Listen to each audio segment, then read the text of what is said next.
Thank you very much. ये आज 4th class है, चौथी क्लास है। 3 क्लासेस का रिजल्ट ये रहा कि करीबन 125 लोगों ने ज्वाइन कर रखा है ग्रुप, और अप्रोक्सीमेटली 30-40 के लगभग लोग इसको ज्वाइन करते हैं।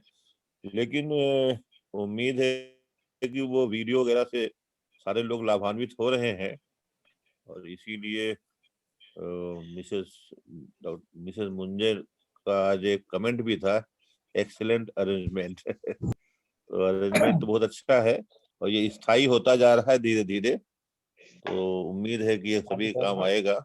और डॉक्टर शाद से मैं रिक्वेस्ट करूंगा कि इसको अब स्टार्ट कर दे। रिकॉर्डिंग भी शुरू हो गई है। डॉक्टर शाद।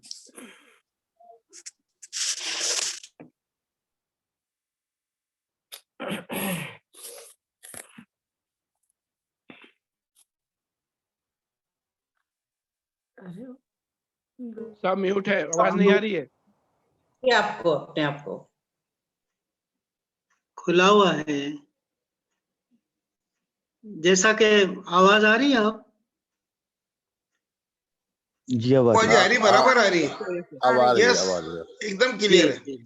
जी, जैसा कि नियाज भाई ने बताया, हम ये जो सामूहिक रूप से किताब यकान को समझने की कोशिश कर रहे हैं, ये इसका चौथा चरण है। तीसरे चरण की या जो तीसरी हमारी बैठक थी, उसका अंत हमने इस बात से किया था कि जितने भी पवित्र ग्रंथ हैं सब धर्मों के, उनमें कहीं ना कहीं कोई ना कोई जुड़ाव भी है जो हम समय समय पर देखते भी रहे हैं। और ये भी बताया गया था कि एक धर्म ग्रंथ से दूसरे धर्म ग्रंथ को समझने में मदद मिलती है, और जो संबंध कुरान शरीफ का बाब और बहाउल्लाह की लेखनी से है, उनके अवतरण से है, ये तो और बहुत ज्यादा घनिष्ठ है। आज हम इसी पे चर्चा करेंगे, और शुरुआत करेंगे हम उस स्लाइड से जो पहले भी आपने देखी थी, लेकिन अब इसको थोड़ा सा और सरल कर दिया है। और ये जो स्लाइड है ये 28 नंबर की है। अनुज, आप वो 28 वाली डालोगे, थोड़ा आसान है ये। तो ये इसको सरल इसलिए कर दिया कि कलर कॉम्बिनेशन की वजह से समझने में आसानी हो सकती है। ठीक है, कुरान की जो शुरुआत होती है वो बिस्मिल्लाह फिर रहमान निर रहीम, ये उसका प्रारंभिक श्लोक है, पहली आयत है। बयान की शुरुआत होती है बिस्मिल्लाह अल मनाइल अल अक़दस। तो ये दोनों की जो शुरुआत हैं, इनमें कुछ चीजें कॉमन भी हैं। पहली कॉमन चीज तो ये है, जैसा कि आप नीचे नंबर में देख रहे हैं, कि चाहे कुरान का यह पहला श्लोक हो या बयान का, इनके अंदर 4 शब्द हैं। कुरान के अंदर वो 4 शब्द हैं, बिस, फिर दूसरा है मिल्लाह, तीसरा है रहमान, चौथा है निर्रहीम। बयान के अंदर पहला शब्द है बिस, दूसरा शब्द है मिल्लाह, तीसरा है अल माने, चौथा है अल अक़दस। तो दोनों के अंदर 4-4 शब्द हैं। ये बात कॉमन है उस संबोधन में जहां से कुरान शुरू होता है, जहां से बयान शुरू होती है। फिर अगर इनमें कितने अक्षर आए हैं इसको हम काउंट करें, तो जो नीचे आप देख रहे हो उसको इंग्लिश में लिख दिया है BSMALHA। तो अरबी को इंग्लिश में समझने के लिए, आसान करने के लिए लिखा है। तो जब आप काउंट करेंगे तो ये 19 लेटर्स होंगे जो बिस्मिल्लाहिर्रहमानिर्रहीम के अंदर आते हैं। अगर आप किताब बयान का जो प्रारंभिक स्टेटमेंट है, जो श्लोक है, उसके अंदर भी आप लेटर काउंट करेंगे तो वो लेटर भी 19 आते हैं। तो दो चीजें कॉमन हो गई।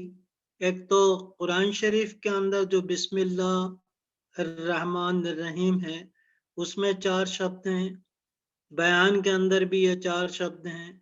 इन 4 शब्दों का जो कंपोजिशन है वो 19 अक्षरों से हुआ है, चाहे वो कुरान शरीफ हो चाहे वो बयान हो, ये बात दोनों में कॉमन है। अब हम इसके अनुवाद की तरफ आते हैं कि ये जो प्रारंभिक वाक्य है कुरान शरीफ का और बयान का, इसका अर्थ क्या निकलता है, इसको हम 29 नंबर की स्लाइड के अंदर देख सकेंगे।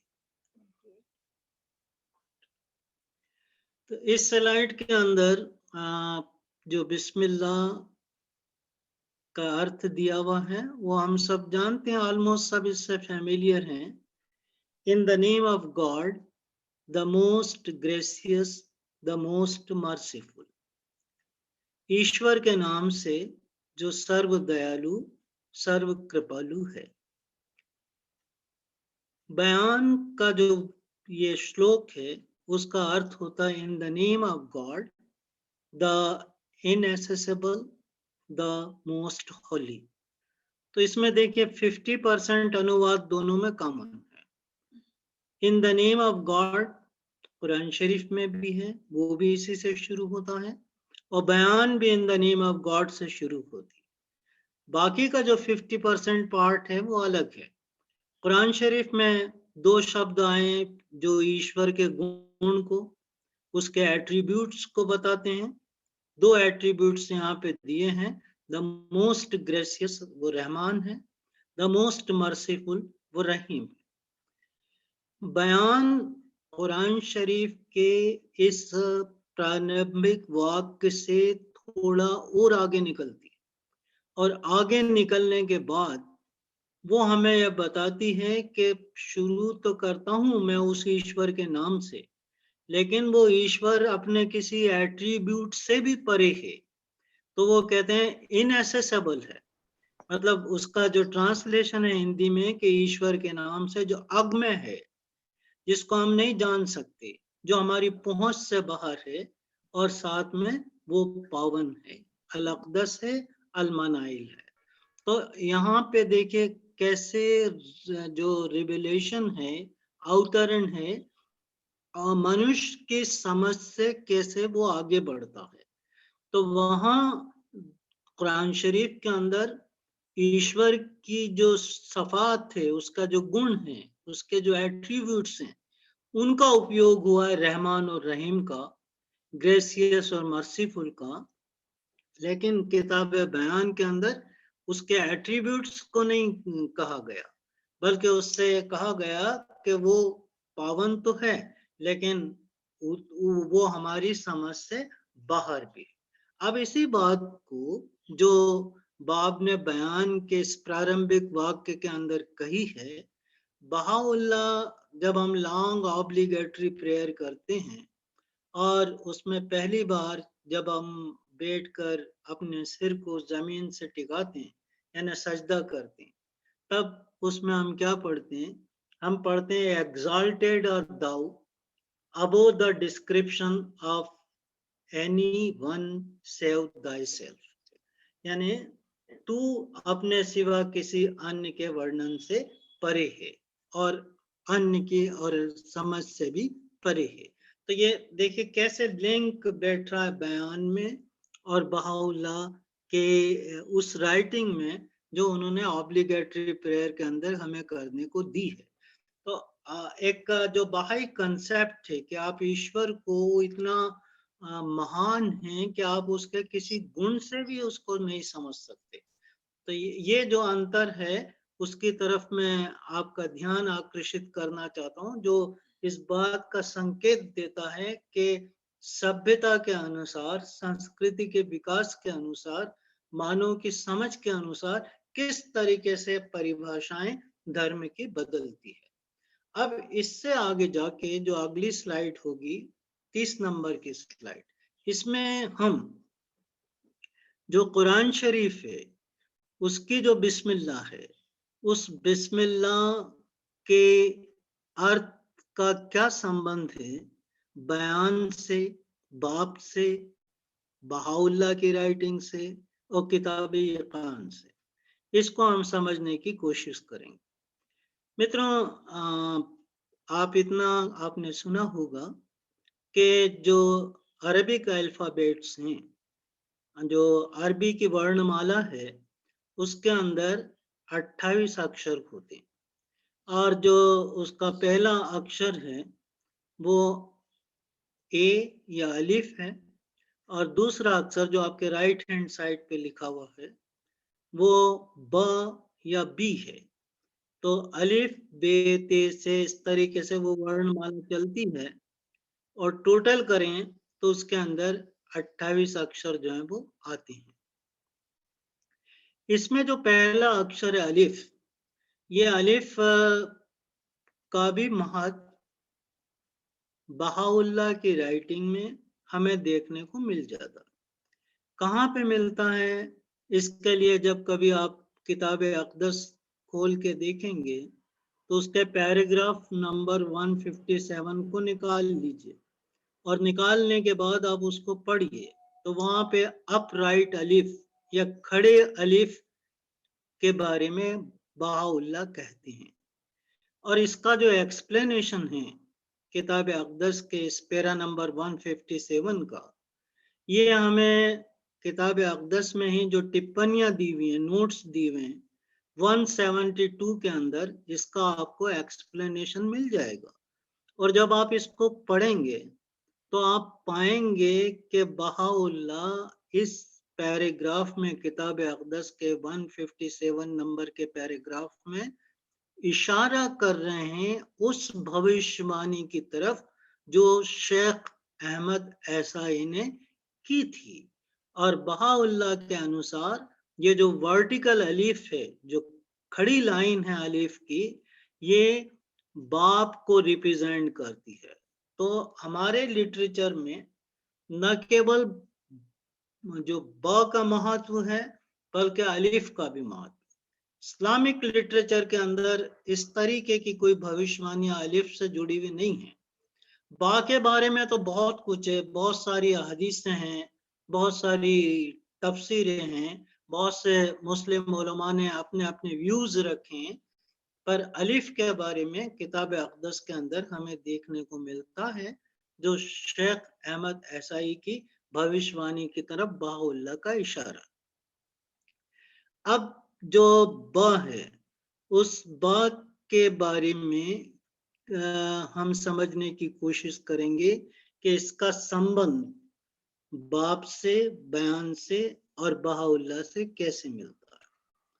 तो बा के बारे में ये कहा जाता है कि ये जो शब्द है ये उस समय से जुड़ता है, इसका कनेक्शन तब से है जब ईश्वर ने मानव चेतनाओं से पहली बार पर संविदा की थी।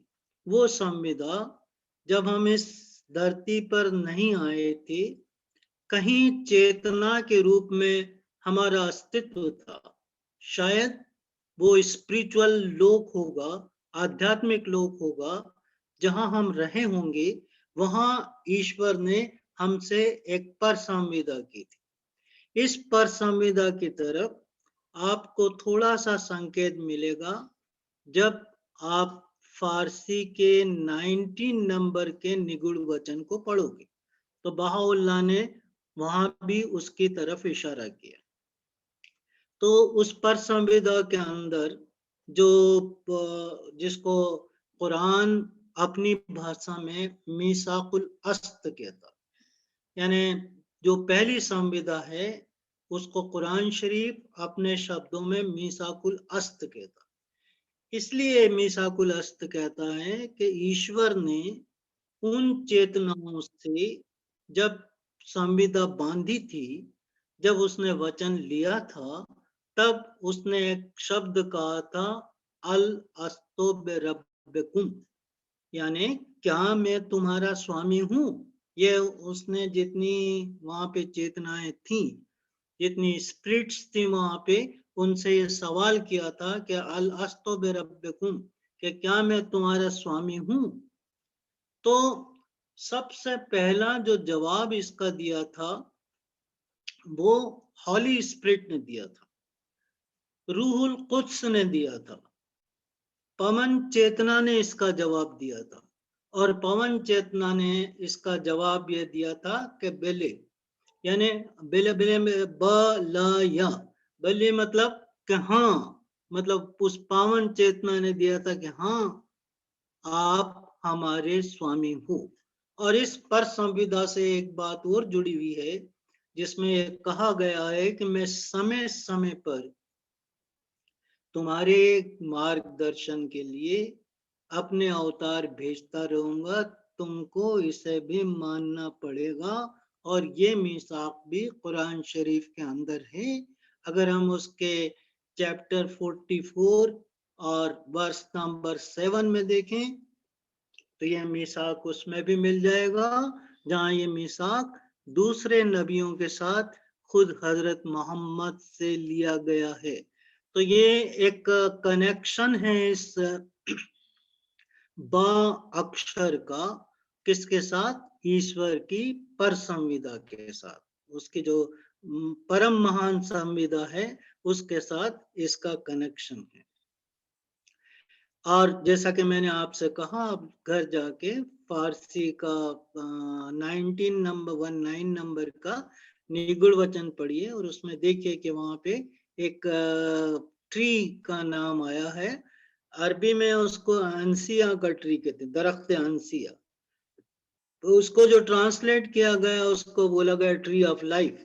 मैं बात कर रहा हूँ पर्शियन हिडन बर्ड्स नंबर 19 की। तो उसमें ट्री ऑफ लाइफ कहा गया। अब ये ट्री ऑफ लाइफ क्या है? और जिसने जवाब दिया था सबसे पहले कि यस, ईश्वर से कहा था yes you are our lord, तो ये किसने कहा था?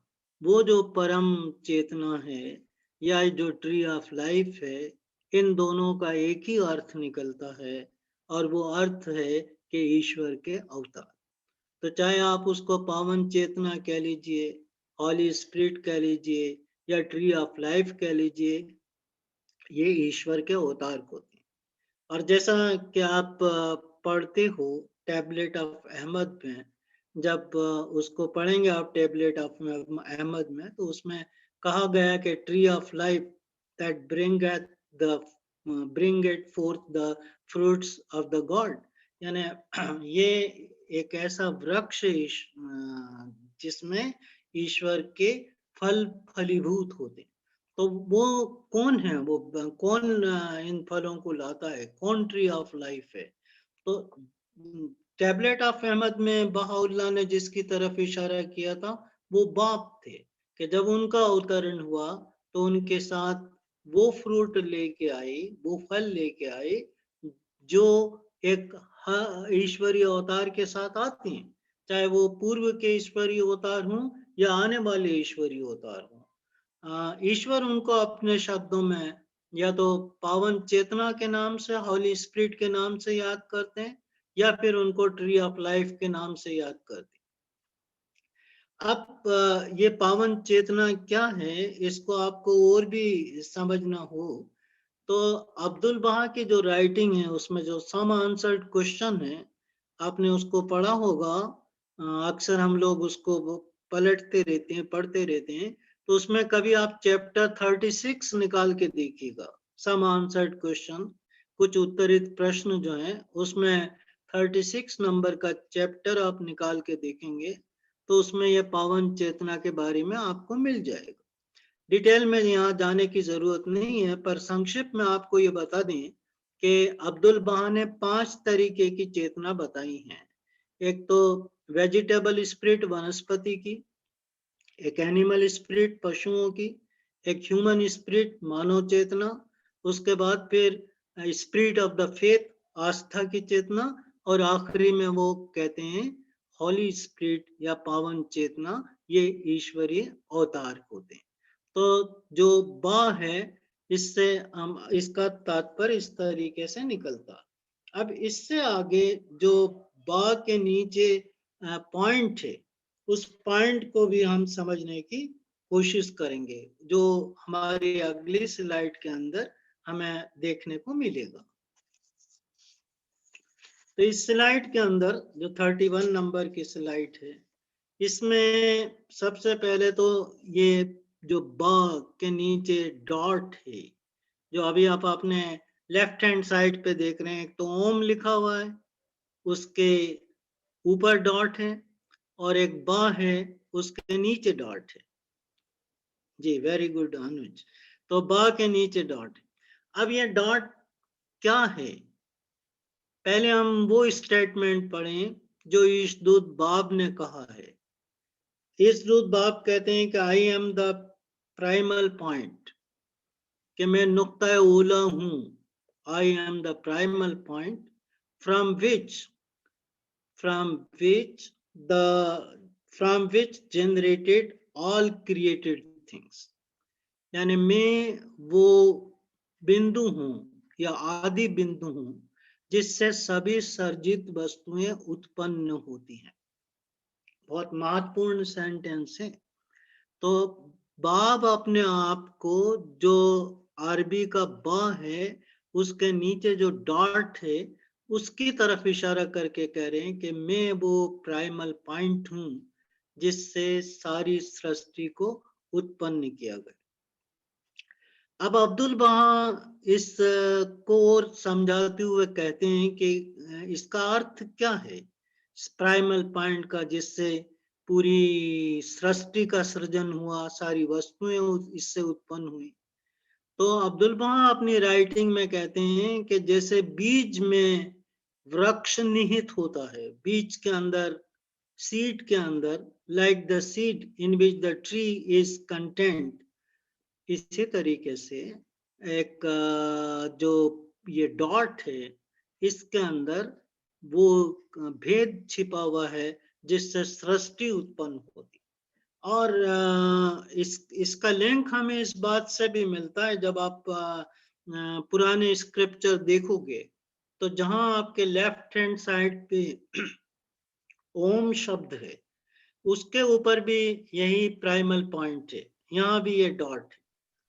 अब ये जो डॉट है यहाँ पे, इसको क्या समझा जाता है? जो सनातन धर्म की माइथोलॉजी है उसके अंदर ये क्या है? तो उसके अंदर ये कहा जाता है कि ये प्राइमल साउंड है, ये पहला साउंड है, सबसे आदि एक ध्वनि है जिसको शंखनाद के नाम से हम जानते हैं। और जब शंखनाद होता है तो वो किसका इंडिकेशन? शंखनाद किसी चीज की शुरुआत का इंडिकेशन। और बाप जब शंखनाद करते हैं तो किसकी शुरुआत करते हैं? हम भली भांति जानते हैं कि वो बहाउल्लाह के युग की, एक नए युग की शुरुआत करने के लिए। तो देखिए कहां से कहां लिंक मिलती है। कुरान शरीफ के बा के नीचे की जो बिंदी है, जो बिंदु है, जो डॉट है, वो ओम के ऊपर का डॉट है, और दोनों के अंदर कितना प्यारा संबंध जो है बताया गया। तो बाप वो शंखनाद करते हैं जिससे बहाउल्लाह के नए युग की शुरुआत होती। अब ओल्ड स्क्रिप्चर्स के अंदर ये जो बा के नीचे का डॉट है वो अपनी तरीके से, क्योंकि तब तो बाप थे नहीं, बाप की राइटिंग नहीं थी, उन्होंने अपनी तरीके से समझा। तो उन्होंने इसको क्या समझा? उन्होंने कहा कि ये डायक्रिटिक पॉइंट है। और डायक्रिटिक पॉइंट का मतलब होता है कि रहस्य उद्घोष करने वाला, वेदों को खोलने वाला, पोशीदा राज को बताने वाला, वो पॉइंट है। और देखिए आप, कितनी मजेदार बात है कि किताब इक़ान के अंदर और किताब बयान के अंदर बाब ने और बहाउल्लाह ने उन राजों को, उन रहस्यों को, उन मिस्ट्रीज को उजागर किया है जो इन पुस्तकों के अंदर छिपा के रख दी गई थी, अलंकारिक शब्दों के अंदर कही गई थी। अब उसको खोला गया। अभी हम आए नहीं हैं किताब इक़ान के उन राजों को समझने की स्टेज पे, लेकिन अब हम अपनी भूमिका बना रहे हैं और बहुत जल्दी फिर हम उसकी स्टडी के अंदर इंटर होंगे। अब इस बाप के नुक्ते का महत्व क्या है? बहुत पुराने समय से, ये प्राचीन समय से इसके महत्व से कोई इनकार नहीं कर सकता। यहाँ पे एक सूफी कवि हैं जिनका नाम है अल फारिद। जो अल फारिद सूफी कवि हैं, वो कहते हैं लो कुंता मन अल कुंता अलबा, यानी अलबा यानी बा के नीचे। तो वो कहते हैं लो कुंता मन कुंता अलबा, यानी यदि मुझे बा के बिंदु का थोड़ा सा सार भी मिल जाता तो मैं कहाँ पहुंच जाता? यथार्थ की उच्च चोटी तक पहुंच जाता, जहां किसी और का पहुंचना दुश्वार है, किसी और का पहुंचना पहुंच से बाहर है। तो ये बा का जो है महत्व है। अब फिर ऊपर के स्टेटमेंट पे आ जाइए। जो ईशदूत बाप कह रहे हैं, वो कहते हैं कि I am the primal point, नुक्ता उला। तो वो जो है नुक्ता उला है बाप। तो जो हम बोलते तो हैं उनको नुक्ता उला, पर आज जो हमने समझा होगा कि इस बा के नीचे का जो डॉट है उसका जो है मतलब क्या होता है। अब इससे आगे हम जो है कोशिश करेंगे इसको और समझने के लिए। तो उसके लिए जो हमारी अगली स्लाइड है उसमें हजरत अली या इमाम अली, जो मोहम्मद के बाद जिनको शिया लोग पहला खलीफा मानते हैं और हमारे सुन्नी भाई उनको चौथा खलीफा मानते हैं। तो इमाम अली की ये जो हदीस है, उनका जो ट्रेडिशन है, उन्होंने जो बात कही है, ये बात सुन्नी किताबों में भी है और शिया किताबों में भी। जहां से मैंने इसको रिफर किया है वो एक सुन्नी उलमा की किताब है, काजी वजदुल हुसैनी, और उनकी किताब का जो टाइटल है वो है तफसीर बिस्मिल्लाह और रहमान रहीम। तो उसकी तफसीर, उसकी जो एक्सीजेसिस, उसका जो विस्तार है, उन्होंने कहा, वहां पे उन्होंने ये इमाम अली की हदीस को कोट किया। अब इमाम अली क्या कहते हैं यहाँ पे? इमाम अली कहते हैं कि कुरान पूर्व धर्मों का सार है। आपको अगर याद हो तो हमने कभी एक शब्द यूज किया था, ज़ुबुरुल अव्वलीन, यानी जो पिछले सारे धर्म ग्रंथ है, कुरान उनके लिए शब्द यूज करता है आदि ग्रंथ, ज़ुबुरुल अव्वलीन। तो कुरान जो है वो पिछले सारे धर्मों का सार है, हजरत अली कह रहे। फिर उससे आगे हजरत अली कहते हैं कि पूरे कुरान के अंदर उसकी 114 जो चैप्टर हैं, उन 114 चैप्टर का जो सार है वो उसके पहले चैप्टर में, जिसका नाम है फातिहा। फातिहा का मतलब होता है ओपन करना, शुरू होता है, वो पहला चैप्टर। तो कुरान का पूरा सार सूरह फातिहा में। फिर उससे आगे वो कहते हैं कि सूरह फातिहा में जो कुछ है उसका सार बिस्मिल्लाह के अंदर है। और फिर आगे कहते हैं कि बिस्मिल्लाह में जो कुछ है उसका सार उसके शब्द बा में है, पहले शब्द बा में है। और बा के अंदर जो कुछ है उसका जो सार है, उस बा के नीचे जो बिंदु है, जो डॉट है, जो नुक्ता है, उसके अंदर पूरा सार। तो आप देखिए, आप पूरे धर्म ग्रंथों का जो निचोड़ है वो कहाँ पे आ गया? वो बा के नीचे के बिंदु पे आ गया। यह इमाम अली का जो है कोट है। तो वो यहाँ पे इस बात को कह रहे हैं। अब इसके आगे जो है हम समझने की कोशिश करेंगे इस बात को लेके कि कुरान शरीफ के अंदर बयान का शब्द क्या आया है या नहीं आया। हमसे अक्सर पूछा जाता है कुरान शरीफ के अंदर बहाउल्लाह का नाम कहाँ पे, कुरान शरीफ के अंदर जो है बयान का नाम कहाँ पे। तो ये क्वेश्चन हमसे पूछा जाता। तो जहां तक बहाउल्लाह का डायरेक्टली तो नहीं है, पर जब वो एक आयत है बहुत फेमस कि अल्लाह बिन नूरुस समावात वल अर्द, कि जो ईश्वर है वो जमीन और आसमान का नूर है, और वो नूर क्या है? बहाउल्लाह का नाम है। तो बहाउल्लाह, अल्लाह का नूर, तो ईश्वर का प्रताप, विष्णु यशा, तो वो इनडायरेक्टली है। लेकिन किताब बयान का तो सीधा सीधा नाम आया है कुरान शरीफ के अंदर, और वो सीधा सीधा नाम जिसके अंदर आया है वो दो ऐसे चैप्टर हैं कुरान शरीफ के। एक तो चैप्टर नंबर 75, और उसके अंदर जो वर्सेस हैं 16 से लेकर के 19 तक उसमें आया है, और दूसरा चैप्टर 55 जिसमें भी 4 वर्सेस के अंदर आया है, चैप्टर नंबर 1 से चैप्टर नंबर 4। तो 4 वर्षों के अंदर तो चारों में नहीं आया, आखिरी में आया, लेकिन ये सब एक दूसरे से संबंधित। अब जो चैप्टर 75 16 to 19 है वो थोड़ी लंबी आयत है, तो उसको नहीं लेते। जो सरल है, कम शब्द जिसके अंदर है, चैप्टर 55 आयत नंबर 1 to 4, उसको हम लेते हैं, हिंदी में लिख दिया ताकि पढ़ने में आसानी रहे।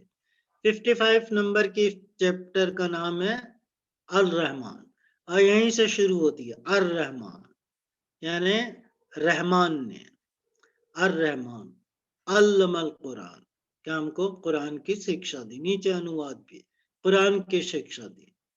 खलकल इंसान, यानी इंसान को पैदा किया। व इल्लमहुल बयान, और उसको बयान की शिक्षा देगा। अब इससे स्पष्ट और कुछ मिल सकता है? बिल्कुल साफ साफ कहा जा रहा है कि ईश्वर ने कुरान की शिक्षा दी, फिर इंसान को पैदा किया, उसके बाद फिर उसको वो बयान की शिक्षा भी देगा। तो ये इसमें क्लियर कहा जा रहा। अब जब ट्रांसलेटर इसका ट्रांसलेशन करते हैं तो देखिए यहाँ पे मैंने 4 जो बहुत पॉपुलर वेल नोन ट्रांसलेटर हैं कुरान शरीफ के, जिन्होंने इंग्लिश में ट्रांसलेट किया उसको, उनका नाम यहाँ पे है।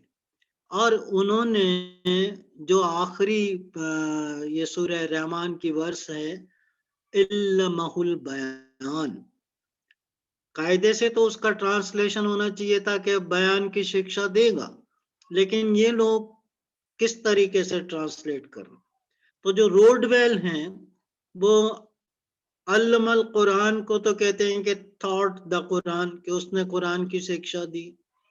पर जब वो इसके अंदर आते हैं अल्लमहुल बयान, तो वो क्या कहते हैं कि टॉट द आर्टिकुलेटेड स्पीच, कि वो बयान नहीं शब्द यूज कर, उसके लिखना चाहिए था कि जैसे ऊपर लिखा टॉट द कुरान, इसे नीचे लिखना चाहिए था कि ऊपर जैसे कहा कुरान की शिक्षा दी, नीचे लिखना चाहिए था टॉट द बयान, कि बयान की शिक्षा दी। लेकिन वो बयान उनकी समझ में नहीं आया। बयान तो ट्रांसलेशन के टाइम में वो थे, बयान आ चुकी थी, लेकिन समझ में नहीं आया, तो वहां क्या लिख दिया? Articulated speech. बयान की जगह, किताब के नाम की जगह उन्होंने लिखा आर्टिकुलेटेड स्पीच। अब आर्टिकुलेटेड स्पीच क्या होगी? तो बोली तो जानवर भी बोलते हैं, पक्षी भी बोलते हैं, बहुत सारी जगह से बोलियां निकलती हैं, लेकिन मनुष्य की जो बोली है वो विशेष है, वो आर्टिकुलेटेड स्पीच है। आर्टिकुलेटेड स्पीच उसको कहते हैं जहां शब्द से शब्द जुड़ते जाते हैं, एक कड़ी बनती है और फिर एक वाक्य बन जाता है, फिर वाक्य से वाक्य जुड़ते हैं तो एक पैराग्राफ बनता, पैराग्राफ से पैराग्राफ जुड़ते थे पेज बनता, पेज से पेज जुड़ते हैं तो एक किताब बनती। तो ये मनुष्य की क्वालिटी, ये कोई पशु नहीं कर सकता, ये और कुछ नहीं कर सकता। तो उन्होंने कुछ समझ में नहीं आया तो उन्होंने कह दिया कि आर्टिकुलेटेड स्पीच सिखाएगा, पहले कुरान सिखाएगा फिर आर्टिकुलेटेड स्पीच सिखाएगा। ये रोडवेल ने ट्रांसलेट किया। अब जो दूसरे ट्रांसलेटर हैं अरबैरी, अरबैरी क्या कहते हैं? कुरान के बारे में तो ठीक ठीक उन्होंने लिख दिया कि हैज टॉट द कुरान, कि वो कुरान की शिक्षा देगा, लेकिन नीचे जो आया इल्लमहुल बयान, उसको क्या ट्रांसलेट किया, हैड टॉट द एक्सप्लेनेशन, कि वो उसको विस्तार से बताएगा, उसको जो है एक्सप्लेन करेगा, उसको विस्तारित करेगा। तो ये जो उन्होंने बयान के शब्द को एक्सप्लेनेशन के अंदर बदल दिया। उसके बाद फिर पिक्थाल का क्लासिफिकेशन। पिक्थाल बहुत फेमस ट्रांसलेटर, तो उन्होंने कुरान के बारे में तो कहा कि had made known the Quran, कि वो कुरान का ज्ञान देगा, कुरान की जानकारी देगा, कुरान से परिचित कराएगा। पर जब बयान की बात आई तो क्या कहा कि टॉट हिम अटरनेस, यानी जो इंसान है उसको बोलना सिखाएगा, बोलना सिखाएगा। ये जो है पिक्थाल का। अब पिक्थाल जैसे बहुत समझदार, बहुत फेमस ट्रांसलेटर, जिन्होंने ट्रांसलेट करते करते इस्लाम कबूल कर लिया था, और वो पिक्थाल से अब्दुल्ला पिक्थाल हो गए थे। तो वो पिक्थाल जब ट्रांसलेट कर रहे हैं, देखिए उनकी समझ में नहीं आ रहा, क्योंकि जो घटना हुई थी वो उससे परिचित नहीं है। तो यहाँ पे अब आप क्रोनोलॉजी देखिए कि रहमान ने पहले कुरान की शिक्षा दी, फिर इंसान को बनाया। कैसे पॉसिबल है कि इंसान तो पहले से था, उसको कुरान की शिक्षा दी, तो पहले उसको पढ़ना सिखाया, फिर बोलना सिखाया। क्या ऐसा होता है? बच्चा फौजी पहले क्या लास्ट करता है? 1 मिनट बचा है। हाँ बस जस्ट रुक जाएंगे इसी को, फिर आगे वाली यूसुफ अली वाली आगे लेंगे। तो मैं कह रहा था बच्चा क्या करता है? पहले लिखना सीखता है या बोलना सीखता है? नेचुरली है, पहले बच्चा बोलना सीखता है, फिर उसको लिखना सीखता। तो कुरान शरीफ के अंदर ये क्रोनोलॉजिकल ऑर्डर क्या गलत होगा? ईश्वर के शब्द है, सोचने की बात है। तो वो जहाँ पे कुरान की शिक्षा है, वो उसको समझाने के लिए, वो बैकग्राउंड बनाने के लिए है कि आगे तुम्हारे लिए एक और पुस्तक आएगी, बयान के नाम से आएगी, और उसके अंदर उस कुरान का एक्सप्लेनेशन